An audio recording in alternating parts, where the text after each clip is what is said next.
they're your best friends. And so I wasn't going to leave them while they went on a second deployment. And so I went. And during that second deployment, what did we do? Well, my fellow Marines were taking it upon themselves to shoot at Iraqis, beat up the women, smack prisoners around, torture them, play with dead corpses, take pictures with them. The kinds of things that we see in the media that are talked about as aberrations or a few bad apples was my regular experience in Iraq. Throughout this video, I will cut to speeches and quotes from American veterans. I am not speaking for them, nor do any of their beliefs or ideas necessarily reflect my own outside of the context in which I use them. I do this because I am not and never will be a veteran, and I can't truly understand both what they've been through and what they've done. I also want to be clear, I'm angry at the armed forces, not individuals within them. With that out of the way, I want you to kill people. Murder them. Deprive them of life and land. I want you to do this not because they're bad people, and not to save civilians from the evils of despotic dictators, but rather to fill the pockets of my benefactors. You won't see any of that money, and if you do return, which isn't guaranteed, you likely come back with a whole host of mental health issues that will destroy what remains of your life. Sounds appealing? Great. Join the army. If that sounds insane to you, it should. If you join the military, you aren't a hero. You definitely aren't doing anything heroic, and you certainly won't be treated like a hero if you do come back. In '98, with my first wife, I was an E4 in the military, full-time soldier, and my family's on welfare because the pay wasn't that great. So it's not like it's just some, trailer park queen or, with hood rat that's on welfare. You got the people that you're supposed to be, holding to a high standard.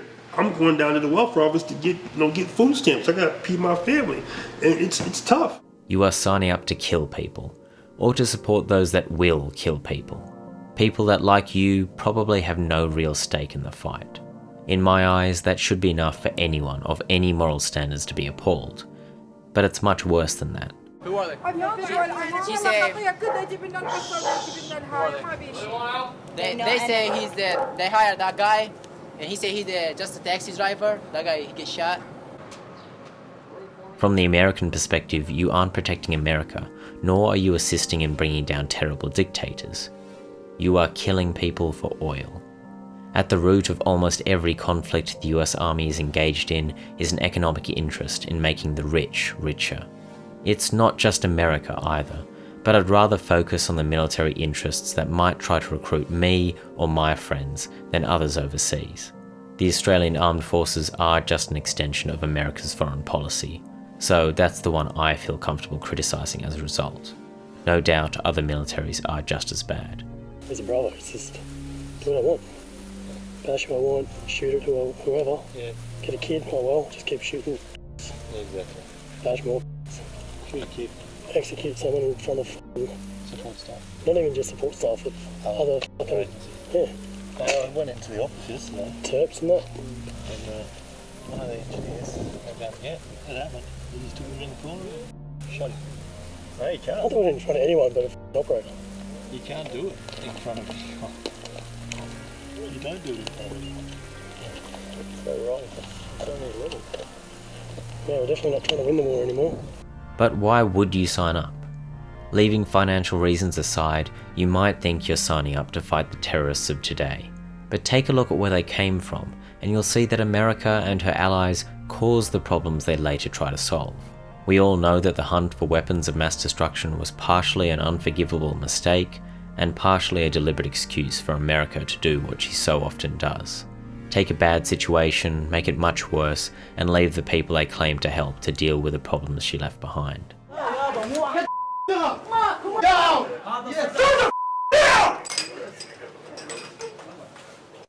There are plenty of good reasons for fighting, but no good reason to ever hate without reservation. To imagine that God Almighty hates with you too. Where's evil?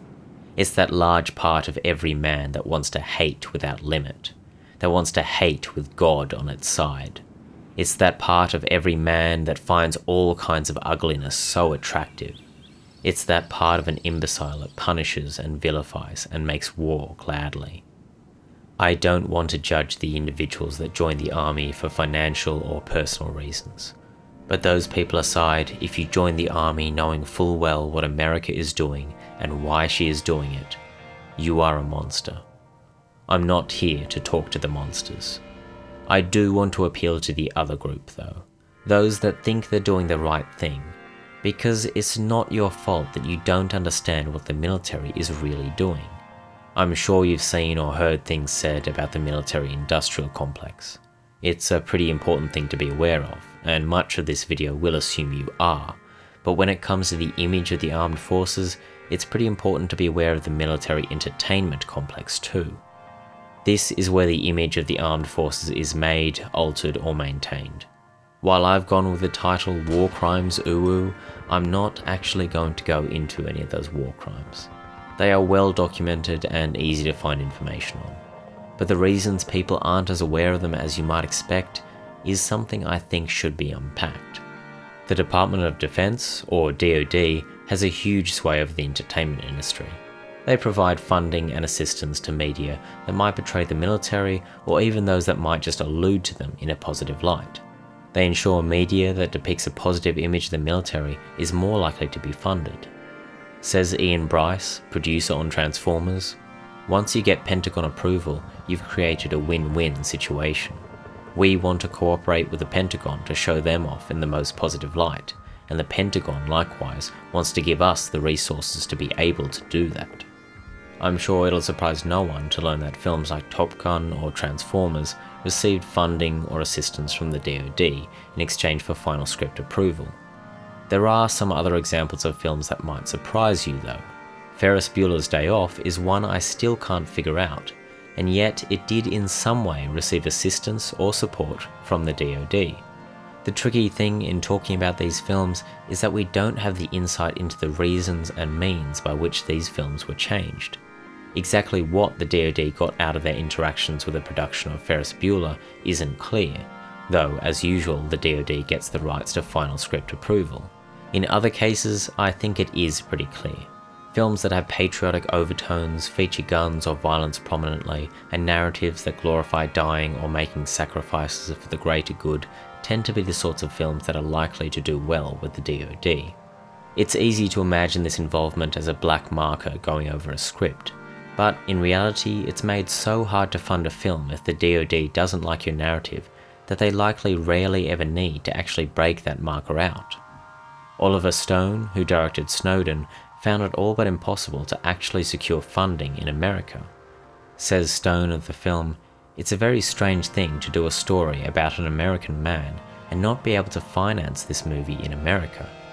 Of course, that the D.o.D and CIA didn't like a film about a whistleblower isn't surprising, but that Stone could barely fund it at all from American sources speaks to the influence of these organizations. Films like Starship Troopers, directed by Paul Verhoeven, apparently only made it past the government censors, in Verhoeven's own words, because nobody at Sony Pictures ever saw it. What about you, son? Infantry, sir. Good for you. Mobile infantry made me the man I am today. Black Hawk Down is not surprisingly another film that received assistance from the D.o.D, and as usual they were allowed to oversee the script.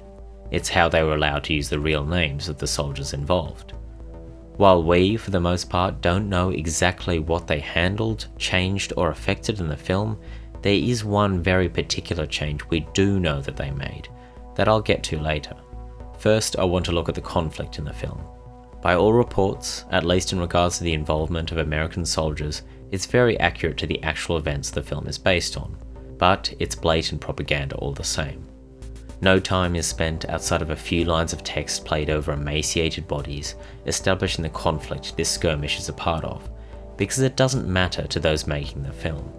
What people wanted to watch, what Ridley Scott and co wanted to make, and what the D.o.D wanted to sell is the conflict. The why of it all doesn't seem to matter to them at all. You don't think we should be here? You know what I think? It don't really matter what I think. Once that first bullet goes past your head, politics and all that shit just goes right out the window. They want to show American heroes being heroic Americans. If it doesn't strike you as particularly heroic to slaughter as many combatants as you can in a bid to survive a botched operation, this film wasn't made for you. As nasty as all of the depicted horrors of war are, there's still a jingoistic hero's tale being constructed from the conflict, a narrative the D.o.D were no doubt pleased with. Ridley Scott is best known for the films he has directed, but he's also one of the most accomplished directors in the field of advertising. His most famous advert is this 1984 Apple ad. On January 24th, Apple Computer will introduce Macintosh. While Black Hawk Down is labelled as a movie and it's much longer than a typical ad, this is an advertisement for the military, and all the blood and gore contained within are only part of the appeal. You know, that might be the answer, to act boastfully about something we ought to be ashamed of. That's a trick that never seems to fail. You don't stick with the image of a newly dead kid spattered in blood and vomit for the time it takes to really sink in. Instead, you move on to manly tears or the stoic hero with a one-liner. No doubt the D.o.D know it's not the kid that'll stick in your head, but the hero. And I'm sure they expected the audience to imagine themselves as the latter, not the former. Rather than speculate on what the D.o.D might have changed, we can look at what they did, the name of one of the surviving soldiers. After the events of the film, the man Ewan McGregor played, John Grimes, real name John Stebbins, did some unspeakably evil things to his own daughter that I don't want to repeat here. For those crimes, he was sentenced to 30 years in prison. Says his ex-wife of the film, "My ex-husband is portrayed as an all-American hero, when the truth is, he is not." This change was, of course, not an attempt to cover up crimes the military has committed, nor were Stebbins' crimes the fault of the military or his service in it. But this monster is not who the D.o.D want you to think of in a film like this. They want Grimes, the funny, heroic coffee enthusiast, instead of Stebbins, the convicted sex offender.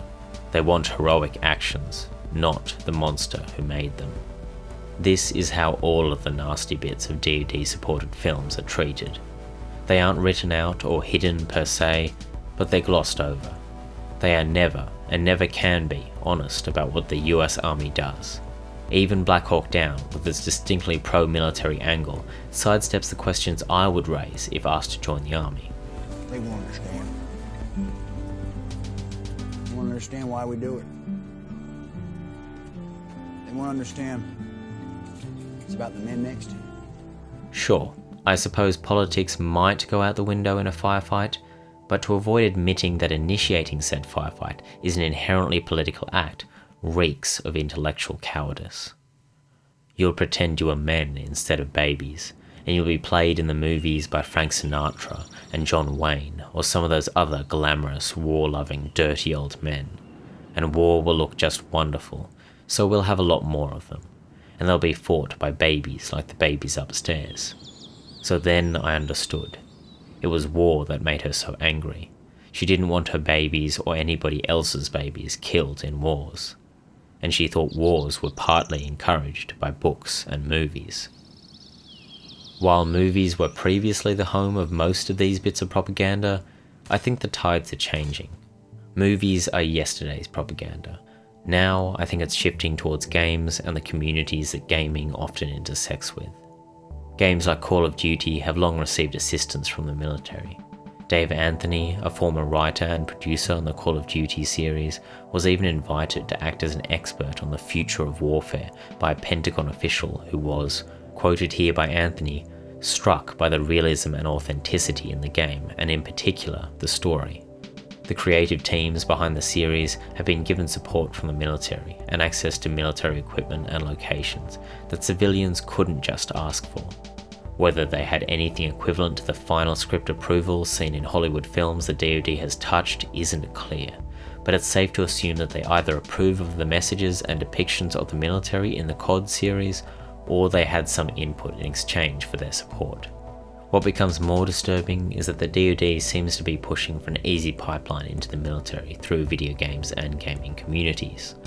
Alright, go through the door. Go. Alright, to the left. You look like you're really into this. You guys want a real challenge? As a soldier in the United States Army, you'll find out what you're really made of and how far you can go. Explore over 150 careers, help pay for college, and learn if you qualify for an enlistment bonus. Call 1-888-395-ARMY now for a free copy of the America's Army game and this new interactive DVD. The relatively recent creation of a US Army esports team is one of the most obvious examples, and one of the D.o.D's notable failures, as most of Twitch started to rip into the channel for being an obvious recruitment tactic. Still, an official Twitter account related to the army tossing out an UwU is a deliberate, though clumsy, attempt to infiltrate an unrelated community. Far more uncomfortable is the adoption of video game hardware in actual warfare. There are other examples that were more successful than this esports team. Full Spectrum Warrior is a particularly interesting one. This was originally a commissioned training program for internal military use, titled Full Spectrum Command, that was converted and built up into a commercial product. The intro has some striking resemblances to the narrative of Black Hawk Down and similar propaganda. Whether the army changed it or not, the narrative and feel of this game is unquestionably supportive of the US Army. Narrative and tone aside though, it's interesting and unsettling to note that a literal training tool was close enough to a regular game that it could be developed into a commercial release. In that final release was even a cheat code that unlocked the quote-unquote army version of the game, a version of the Full Spectrum Command program that Full Spectrum Warrior originated as. Another interesting example of the close ties between games and the armed forces comes from the US Army's own game, America's Army and its sequels. These aren't quite cutting-edge titles, but aren't budget or low-effort productions either, and provided for free, the intent is clear. Casey Wadinsky, the Assistant Secretary of the Army for Manpower and Reserve Affairs, and the guy who thought up the notion of the America's Army video game, has not exactly been subtle about his intentions when it comes to recruiting. We have to confront this question of, will we wait until they're 17, or will we start talking to them at age 12, 13, 14, 15? That sends shivers down my spine. It gets worse too. The messaging the D.o.D supports, though note here I'm not saying they actually manufacture the following examples, crop up in an awful lot of these toys you might have been familiar with as a child, or perhaps see your kids enjoying now. Toys that have not only a militaristic bent, which many of them did have before, but also a new and specifically American perspective to them. Some take this to an extremely uncomfortable level. The only word I can think of for this sort of behaviour is grooming. The US Army and the D.o.D aren't actively trying to get toddlers to join, of course, and they won't have any say over products like these, but they are trying to get their hooks into kids while they're young, so when they are trying to recruit those kids later, they have a better chance at doing so. Materials like these don't need to be inscribed with the messages from the D.o.D themselves. They merely reproduce the ones the D.o.D have made elsewhere. Put a pin in that one, I'll expand on that in a moment. A final example is more interesting still. Halo 3's Believe campaign is an incredible piece of advertising. It's emotional and powerful in ways that even the game itself wasn't. But parts of it, or at least elements that surrounded it, were also an award-winning ad campaign created by the US Army. Through timed ads hosted on the Xbox 360 dashboard and hosting and sponsoring events that coincided with Halo 3's release, the Army tied itself to the game in an attempt to, and I quote, bring Army service into young adults' consideration by intercepting their passions for gaming through the media sponsorship of the Halo 3 Xbox Live tournament. Extending this sponsorship to multimedia touchpoints allowed a fully immersive soldier experience, helping prospects understand what it means to serve and inspire them to experience further at goarmy.com. This does not necessarily mean that the D.o.D or US Army had any say over the game, or even necessarily the ads that surrounded it outside of those actually made by the Army, but it does mean that the Army was happy with them, and it certainly changes how I look at the whole campaign when I see an awfully familiar ad produced by the Marine Corps.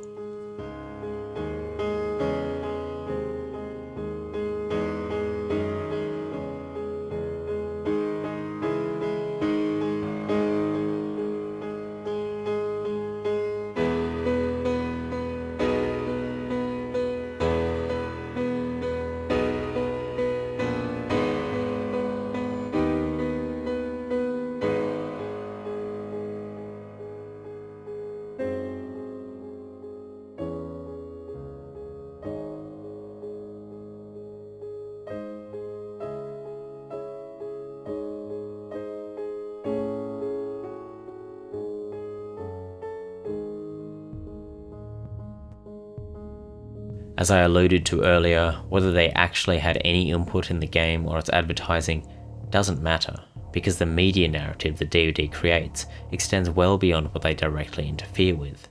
In Invading Your Hearts and Minds, Call of Duty and the Rewriting of Militarism in US Digital Games and Popular Culture by Frederick Gagnon, there is a passage that notes that media narratives can be seen in a similar light to Judith Butler's understandings of gender and identity. That is to say, they don't just exist or happen, they are constructed through repeated acts. So as games like Halo and COD imitate films, they also imitate and reinscribe the messages that the D.o.D inserted into and encouraged in the movies they imitate. Bungie gets their heroic invasion sequence, and while the context and narrative has changed, it's not a far cry from the sorts of things you'd see in a D.o.D-funded film. It shifts from blatant propaganda to a movie trope, and then to background noise, and all that without the D.o.D touching anything after those films. It becomes a narrative that perpetuates itself, and often goes unquestioned. This is how they fool you. When their narrative isn't questioned, they pump you full of patriotism and heroic imagery, so you don't see what they're really peddling. They are peddling hate. The mission was never to come over here and kill as many people as possible. It was to kill as many enemies as possible. An enemy around here is not as defined as what it was in previous wars. Love and pride in country is weaponized as hatred for the other. Hatred for one's uncountry. What is a country? A country is a piece of land surrounded on all sides by boundaries, usually unnatural. Englishmen are dying for England, Americans are dying for America, Germans are dying for Germany, Russians are dying for Russia. Surely, so many countries can't all be worth dying for. A scene that really stood out to me in HBO's Watchmen involves the German army in World War I writing up pamphlets that sought to sow malcontent and anger in people of colour, and in particular black soldiers, towards their own side. A side that was happy for them to fight for the American cause, so long as they were subservient to the white generals and taskmasters that actually decided what America's cause was. This really happened. It was of course propaganda. America did treat its soldiers of colour terribly, just as it did and does its citizens of colour. But so did Germany. It wasn't an earnest appeal to people denied their human rights, but a cynical attempt at using the suffering of those people as a weapon. But in this piece of propaganda was a truth anyone who would think of enlisting should consider. And I quote from a genuine piece of German propaganda: "You have been made the tool of the egotistic and rapacious rich in England and America, and there is nothing in the whole game for you but broken bones, horrible wounds, spoiled health, or death." The subtext is that Germany was different, that they would have offered something to gain, which was of course not true. But the truth is, if you enlist today, you will become a tool for the rich, and you have nothing to gain from being such a tool. According to the National Coalition for Homeless Veterans, roughly 11% of adult homeless people in America are veterans. Compared to the average civilian, returning from service, you are more likely to have trouble finding work, more likely to have mental health issues, in particular PTSD, or problems with substance abuse. While in the army, you won't have a good time either. Aside from the risk to your life and limb, not to mention the same threat you pose to others, you are also far more likely to be sexually assaulted. Do you know what we referred to women Marines as? WMs? Walking mattresses. That's what we would refer to them on base. So again, it shouldn't be a surprise. It's a culture built on patriarchy. It's a culture built on the notion and the idea that women are here, much like the planet, much like the third world, for us to exploit and use at our will. And you know all of this, but the D.o.D is awfully good at making you forget it. This wasn't a fun video to make. I want to thank my patrons here, but also stress that any claims or arguments I make are mine and mine alone. I don't want or intend to sneer at people who genuinely think they're doing the right thing, or make out that they're somehow unintelligent for thinking so. But this channel is about love and media, And when an organisation built on hate and violence uses the media I love or infiltrates the fandoms that surround particular media to recruit people to feed their war machine, I feel a need to say something. I was at Sydney Comic Con when I first really noticed this sort of infiltration. Around me were cardboard swords, plastic guns, and ridiculous wigs. People in costumes that reflected their love, but in amongst them was something else. A military-style vehicle with a mounted gun on the back. Army recruits in full uniform were helping kids in anime costumes onto the back of it to pose for a photo op, each of them gleefully pretending to fire at imagined enemies. Behind them was a rack of brochures to join the Australian Army. I didn't take any photos, and I haven't been able to find any online either, but it's not unusual for the armed forces to try and move people from their plastic guns to real ones. The fantasy is fun. The imagined worlds of even those works that are propaganda are fine, and you should love them as you always have. But don't let them use that love to trick you into their particular brand of hate. There are things worth fighting for. There are things you should fight for. And there are even things we have to fight for.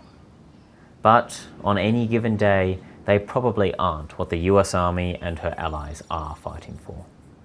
The talk of war crimes only distracts from the ultimate truth, that most wars being waged today are themselves crimes. Theft that fills the pockets of the wealthy with money stained in blood. Love your games, your movies, your TV, your comics. Love the characters and jokes and stories, but love them carefully.